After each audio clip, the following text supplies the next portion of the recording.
Video की शुरुआत में हमें हमारे एमसी को दिखाया जाता है जो ज़मीन से बाहर अपनी मुंडी को निकालते हुए कहता है, क्या मैंने इसे क्रॉस कर लिया। फिर वो ज़मीन से बाहर निकलते हुए कहता है, ये बॉडी बहुत ज़्यादा स्टिफ है, इसके ओरिजिनल ओनर ने खाना नहीं खाया क्या। तभी वो अपने बारे में बताते हुए कहता है, थोड़ी देर पहले मैं अपने कंप्यूटर पर प्लांट वर्सेस ज़ॉम्बी गेम का सिंथेटिक वर्जन डाउनलोड कर रहा था। तो जब डाउनलोडिंग पूरी हो गई तो मैंने अपने कंप्यूटर के ऊपर इसके सॉफ्टवेयर को ओपन किया तो मेरे कंप्यूटर की स्क्रीन पूरी की पूरी ब्लैंक हो गई। और जब मैंने अपनी आंखें खोली तो मैं यहाँ पर हूँ। तभी वो रोते हुए कह रहा होता है, ये शायद इसीलिए हुआ होगा क्योंकि मैंने इसके पायरेटेड और मॉडिफाइड वर्जन को खेला था। इससे अच्छा मुझे इसके रियल वर्जन को सपोर्ट करना चाहिए था। तभी उसका ध्यान सामने की तरफ जाता है। टॉम के टैबलेट को देखकर वेंगज़ी को कुछ याद आता है। वेंगज़ी कहता है, मुझे इसके रियल ओनर की कुछ मेमोरीज याद आ रही हैं। मेरा नाम ज़ैंग वेई है और आसान शब्दों में मैं बताऊं तो ये इसके रियल ओनर की डेड बॉडी है, इसीलिए ये बहुत ही ज़्यादा अकड़ रही थी और मेरे यहाँ आने से पहले ही इसके रियल ओनर की डेथ हो गई। अगर मैं थोड़ी देर पहले आता तो मैं उससे बात कर सकता था। फिर वो अपने कपड़ों को साफ करते हुए कहता है, वैसे भी ये मेरा बैड लक है तो मुझे जल्दी से इस होल को भर देना चाहिए। तभी कहीं से सामने की तरफ एक सिस्टम विंडो आ जाती है। ज़ैंग वेई कहता है, ज़रूर ही ये कोई सिस्टम होगा। जब ज़ैंग वेई सामने की तरफ देखता है तो सामने की तरफ सिस्टम विंडो के ऊपर जो पैनल होता है वो same to same plant versus zombie game की तरह होता है। उसे देखकर ज़ैंग वेई सोच रहा होता है, इस इंटरफेस के साथ क्या गलत है। इस हिसाब से तो मैं मैनर के बाहर सिर्फ 24 प्लांट्स को ही लगा सकता हूँ। अब तुम मुझे ये मत कहना। तभी प्लांट्स के बारे में जानने के लिए वेंगज़ी प्लांट इलस्ट्रेशन बुक के ऊपर क्लिक करता है। हम देखते हैं कि उसके अंदर प्लांट्स के बारे में इंफॉर्मेशन होती है कि यहाँ पर सिर्फ 2 ही प्लांट्स अनलॉक हुए होते हैं। हम देखते हैं कि यहाँ पर ज़ैंग वेई स्पिरिचुअल प्लांट के बारे में इंफॉर्मेशन देख रहा होता है। सिस्टम बताता है कि आपको इस प्लांट को उगाने के लिए एक स्पिरिचुअल क्यूआई चाहिए होगी और ये तुम्हें पर डे एक स्पिरिचुअल क्यूआई देगा। और अगर तुम इसे लेवल 1 पर अपग्रेड करते हो तो ये 2 स्पिरिचुअल क्यूआई फ्लावर्स में बदल जाएगा और तुम्हें पर डे 2 स्पिरिचुअल क्यूआई देगा। लेवल 3 पर अपग्रेड करने पर कुछ भी मिल सकता है। हम देखते हैं कि यहाँ पर नीचे एक छोटा सा नोट भी दिया गया होता है जहाँ पर लिखा होता है कि एक स्पिरिचुअल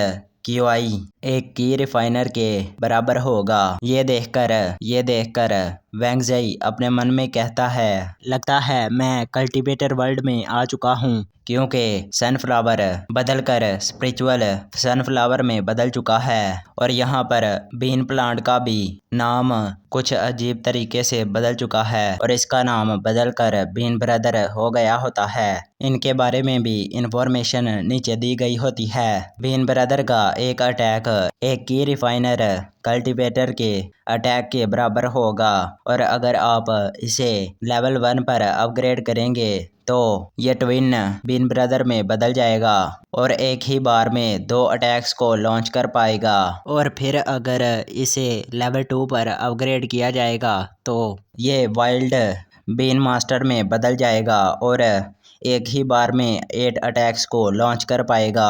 और लेवल 3 पर अपग्रेड करने से कोई अननोन चीज़ होगी, मतलब कि यहाँ पर भी पिछली बार की तरह ही कोई इन्फॉर्मेशन नहीं दी गई होती। ये देखकर ज़ैंग वेई अपने मन में सोचता है, इस कल्टीवेशन वर्ल्ड में तो प्लांट्स भी अपग्रेड कर सकते हैं तो इसका मतलब क्या ये भी एवोल्यूशनरी बीइंग बनकर एम्परर बन सकते हैं। और शायद मैं जब एक हाई लेवल पर पहुंच जाऊं तो मैं भी अपनी अर्थ पर लौट सकता हूं। मुझे जल्दी से जल्दी पावरफुल बनना पड़ेगा।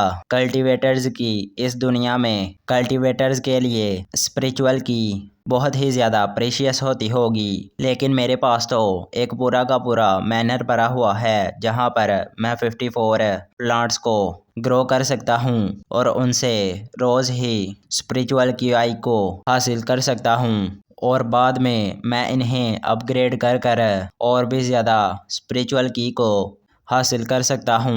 वैंग ज़ेई एक स्पिरिचुअल फ्लावर को मैनर के अंदर लगा देता है। इतने में ज़ैंग वेई को किसी के अपनी तरफ आने की आवाज़ आती है, तो ज़ैंग वेई इधर उधर देखते हुए कहता है, आखिरकार इस वाइल्डरनेस एरिया में कौन ही अच्छा पर्सन होगा जो इस वक्त यहाँ पर मुर्दों से चैट करने के लिए आ सकता है। जो भी हो, मैं अपने आप को एक्सपोज नहीं कर सकता, मुझे जल्दी से छुपना होगा। तभी ज़ैंग वेई उस गड्ढे के अंदर छुपते हुए कहता है, ये बॉडी तो बहुत ही ज़्यादा अकड़ रही है। फिर जैसे तैसे कर कर ज़ैंग वेई उस गड्ढे के अंदर लेट जाता है। हमें किसी लड़के की आवाज़ सुनाई देती है जो कह रही होती है, मैं तुमसे भीख मांगती हूँ, कम से कम ये तो मुझे अपने भाई के लिए करने दो। उसके पीछे खड़ा हुआ आदमी कहता है, तुम्हें जो भी करना है वो जल्दी करो, वैसे भी तुम बहुत ही ज़्यादा लकी हो कि तुम्हें मेरे जैसे इमोर्टल का फेवर मिला है। वैसे भी तुम्हारा भाई पहले ही मर चुका है, तो तुम जल्दी से जल्दी उसकी बॉडी को जला दो। तो उसकी बहन रोते हुए कहती है, प्लीज़ मेरे भाई की कॉर्प्स को इसी तरह से ऐसे ही रहने दो। वैसे भी तुम तो उसके दोस्त हो, तो तुम इतना तो उसके लिए कर ही सकते हो। तो ज़ैंग वेई अपने मन में सोचते हुए कहता है, लगता है ये मेरी बहन है जिसका नाम ज़ैंग क्वीन है, और जहाँ तक मुझे याद है इसका भाई इसकी स्कूल की फ़ी को पे करने के लिए माउंटेन्स में हब्स को कलेक्ट करने के लिए जाता था और उसी में ही इसकी डेथ हो गई। और ये जो लड़का उसके पीछे खड़ा हुआ है, इसका नाम लिन हाओ है। असल में हम सब एक ही गांव से बिलोंग करते हैं, लेकिन ये लड़का किसी तरह से एक इमोर्टल स्कूल में एडमिशन लेने में कामयाब हो गया और अब ये मेरी बहन का फ़ायदा उठाने की कोशिश कर रहा है। जब मैं यहाँ पर नहीं हूँ तभी हम देखते हैं कि उसकी बहन रोते हुए कह रही होती है, मेरे भाई तुमने अभी तक मेरा ख्याल रखने के लिए शादी भी नहीं की, तुमने अपनी पूरी ज़िंदगी मेरे पीछे बर्बाद कर दी। मैं तुम्हारे बगैर कैसे रह पाऊँगी। मैंने जो तुम्हारे लिए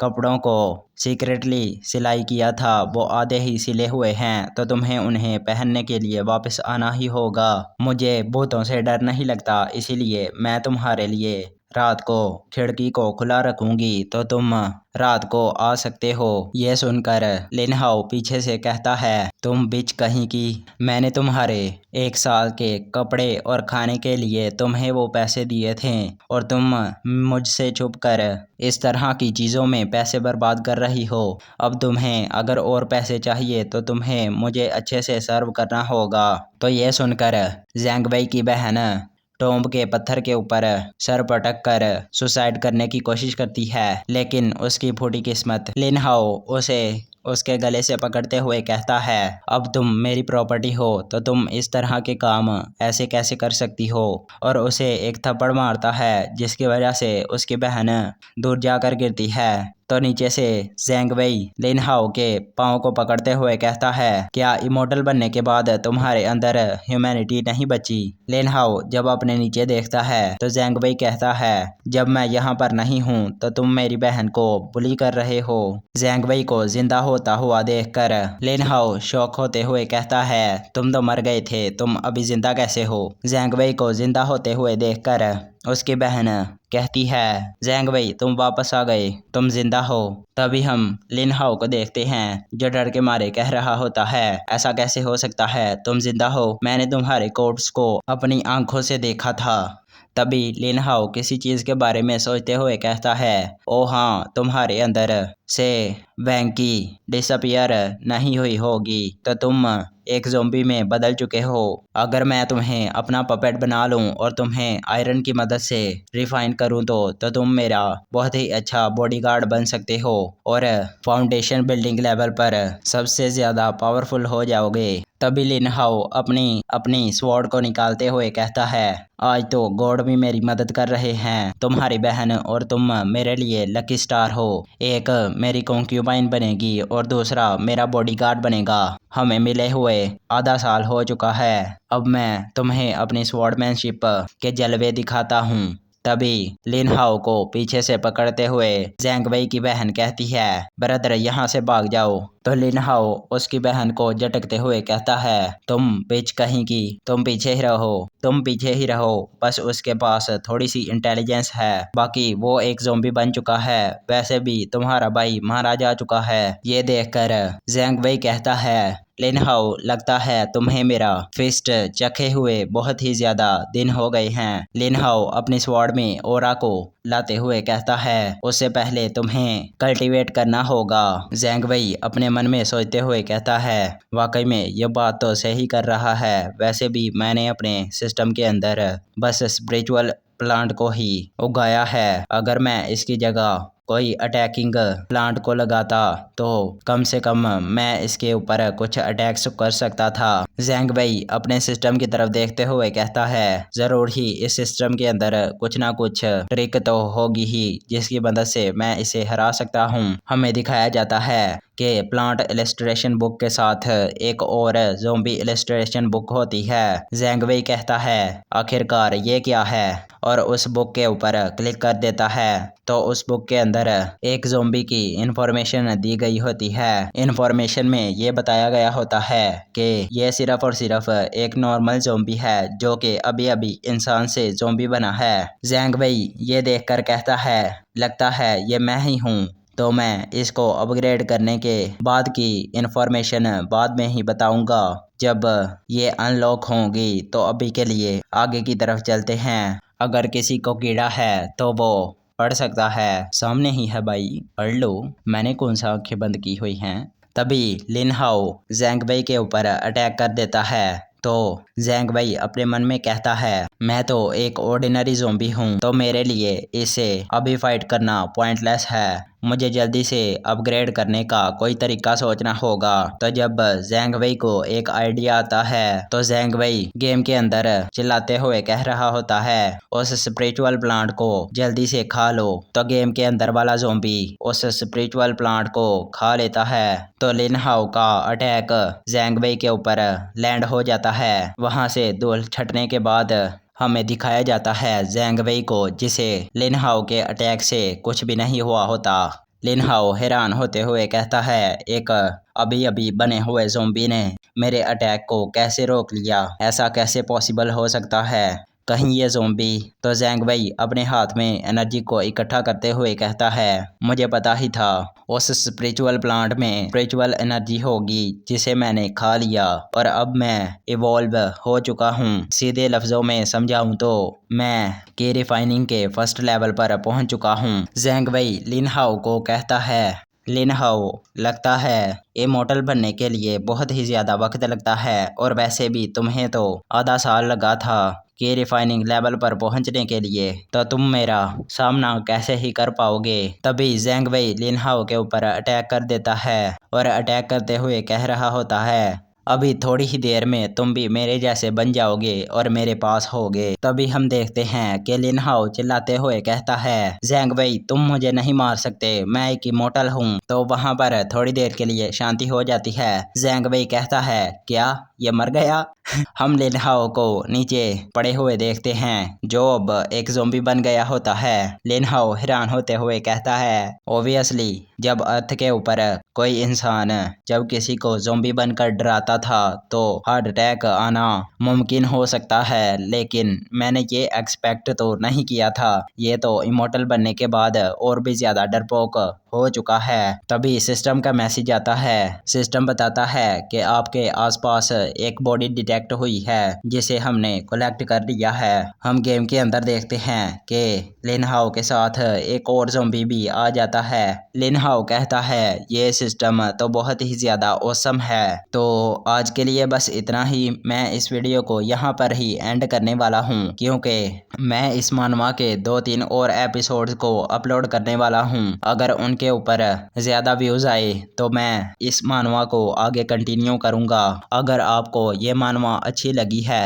तो वीडियो को लाइक कर देना और कमेंट कर कर ज़रूर ही बताना कि इसको आगे कंटिन्यू करूँ या नहीं, क्योंकि जब किसी वीडियो के ऊपर ज़्यादा व्यूज़ नहीं आते तो उस मानवा को कंटिन्यू करने का फ़ायदा ही क्या, मेरा भी टाइम बर्बाद होता है। तो कमेंट में ज़रूर ही बताना कि इस मानवा को आगे कंटिन्यू करूं या नहीं। आज के लिए बस इतना ही, मिलते हैं अगले वीडियो में, तब तक के लिए बाय बाय।